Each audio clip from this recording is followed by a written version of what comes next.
Hey, this is Dr. Tom Rogers at Performance Medicine, bringing you another podcast today. I hope it's interesting. I'm going to talk today about calcium supplementation, the risk versus the benefits. Now, we all know that calcium is essential for your health. It's essential for your organ functions. It's essential for your bones, which is what most people think about when they think about calcium. And it's also essential for muscle function. And, for decades, we've thought that calcium supplements have been really mandatory for older people over 50, especially women who suffer from osteoporosis, even more so than men. But it's really something that we've recommended that you take about 1,200 milligrams, of calcium every day. And this has been really called into question by some recent studies.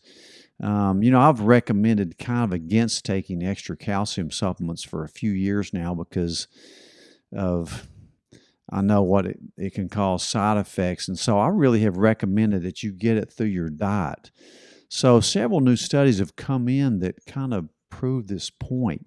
So let's talk about the downsides of taking calcium supplements.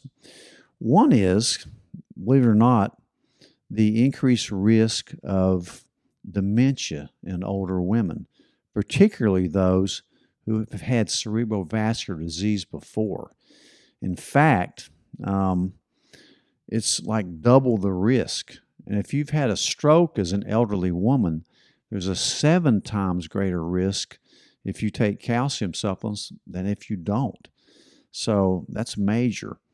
And you're 3 times more likely to develop dementia if you have pre-existing white matter lesions, which is pretty common in elderly women.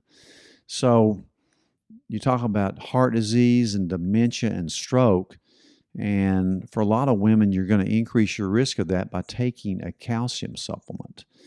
Now let's talk about heart disease. If you're a woman, you are going to double your risk of heart disease if you have any form of microvascular pre-existing disease, which is a lot of women, if you take calcium supplements. There was a recent study out of New Zealand that showed that for just randomized, if you took calcium supplements as a woman over 50, the likelihood of a heart attack was double than those that took the placebo. So you got to consider this. We've known that you've also doubled your risk of having kidney stones if you take calcium supplements. We've known that for a long time. The reason I recommend cardiac CT scoring, which is a CAT scan of your chest, of your heart and lungs, what we're looking for is calcium in your coronary arteries. So we know if there's calcium that's laying down in your arteries, you're at high risk for having, that's hard plaque, you're at high risk for having soft plaque, which correlates with heart disease and heart attack. So think about that. We're looking for calcium in there. Look at your joints with arthritis. You get spurs. It's from laying down too much calcium.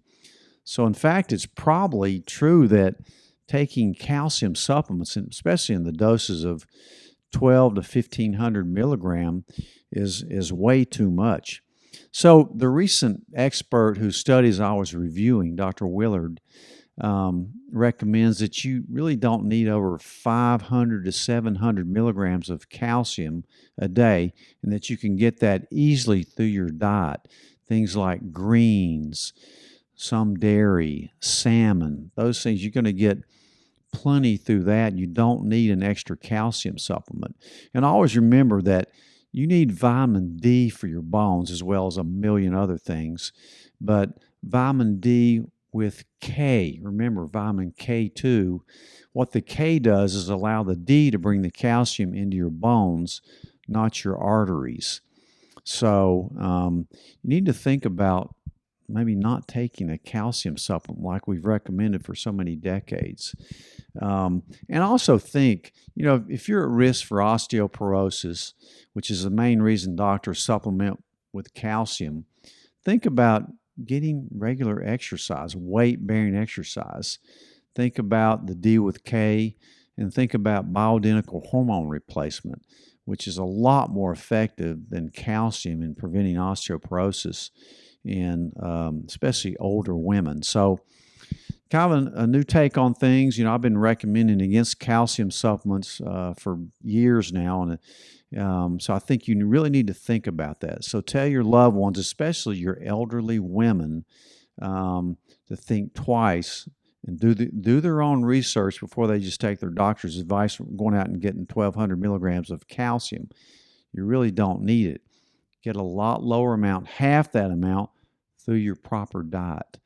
This is Dr. Tom Rogers at Performance Medicine. I hope you got something out of this. I'll see you next week.